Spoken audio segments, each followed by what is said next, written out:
ഇന്നില്ലേ ഡിന്നറിന് എന്താക്കുമെന്ന് ആലോചിച്ചിരിക്കുമ്പോഴാണ് എൻ്റെ തലയിൽ ചക്ക വീണ പോലത്തെ ഒരു ഐഡിയ വന്നത്. നമ്മൾ മെക്സിക്കൻ ഡിഷായ കെസഡിയ, അതായത് ക്യുസഡല്ല എന്നായിരുന്നു ഇത്ര കാലം വരെ ഞാൻ പറഞ്ഞുകൊണ്ടതിനെ. ഇപ്പം ഞാൻ കഷ്ടപ്പെട്ട് നിങ്ങൾക്ക് വീഡിയോക്ക് വേണ്ടിയിട്ട് പഠിച്ചതാണ് കറക്റ്റായിട്ടുള്ള പ്രൊണൗൺസിയേഷൻ. പക്ഷേ ഇല്ലേ, ഈ പേര് പോലെ വലിയ പണിയൊന്നുള്ള സാധനമല്ലാവോ.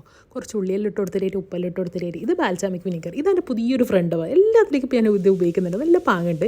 പിന്നെ നിങ്ങൾക്ക് ഇല്ലാതില്ലെങ്കിലില്ല ഉപ്പും കുറച്ച് പഞ്ചാര ഇട്ടിട്ട് കാനബലൈസ് ചെയ്തിട്ട് എടുത്താൽ മതിയാവും ഉള്ളിനെ. ഇനി അതേ പാത്രത്തിലേക്ക് തന്നെ അതിൽ ഒലിവ് ഓയിൽ ഒഴിച്ചിട്ടില്ല, ചൂടാകുമ്പോൾ കുറച്ച് ഗാർലിക് ഇട്ടിട്ട് കൊടുക്കുക. പിന്നെ നമ്മളെ ബീഫ് മിൻസാക്കിയത് ഇട്ടിട്ട് കൊടുക്കുക. ബീഫ് മിൻസാക്കിയത് നമ്മൾ കൗണ്ടാന്ന് പറഞ്ഞെങ്കിൽ ഒരു മനസ്സിന് സമാധാനം വരാത്തതുകൊണ്ട് ആ കയ്യതുകൊണ്ടാണ് ആ വെള്ളം വന്നിട്ടുള്ളതോ. അതിലേക്ക് കുറച്ച് റോസ്മേരിയും തൈമും അതേപോലെ തന്നെ കുരുമുളക് പൊടി ഇട്ട് കൊടുത്തിട്ട് കുറച്ചൊരു 3 മിനിറ്റ് കഴിഞ്ഞെങ്കിൽ നമുക്ക് നമ്മളെ ക്യാപ്സിക്കം ഇട്ടിട്ട് കൊടുക്കുക. അങ്ങനെ 1 സ്പൂണ് ഞാൻ ടൊമാറ്റോ പേസ്റ്റാണ് ഇട്ട് കൊടുക്കുന്നത്.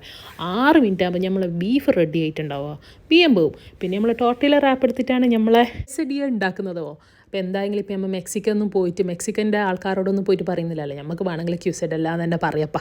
എന്തോ ഒരു കഷ്ടമെന്ന് പറഞ്ഞിട്ട് വായിലും വരുന്നില്ല. അപ്പോൾ എല്ലാം നമുക്ക് പാർമസും ചീസും എല്ലാ ചീസെല്ലാം ഇട്ട് കൊടുത്തിട്ടായിട്ട് ഇതിനെന്തോ ആക്കാൻ പണിയില്ലാവോ. ഇതിനെ ജസ്റ്റ് ഒന്ന് വെച്ചിട്ടായിട്ട് അപ്പുറത്തെ നമുക്ക് ബട്ടർ ഒന്ന് ചൂടാക്കിയിട്ട് എടുത്തിട്ടായിട്ട് ഇതിനെ ഒരു 3-4 മിനിറ്റ് അങ്ങോട്ടും ഇങ്ങോട്ടും ഇട്ട് കൊടുത്താൽ മതിയാവും.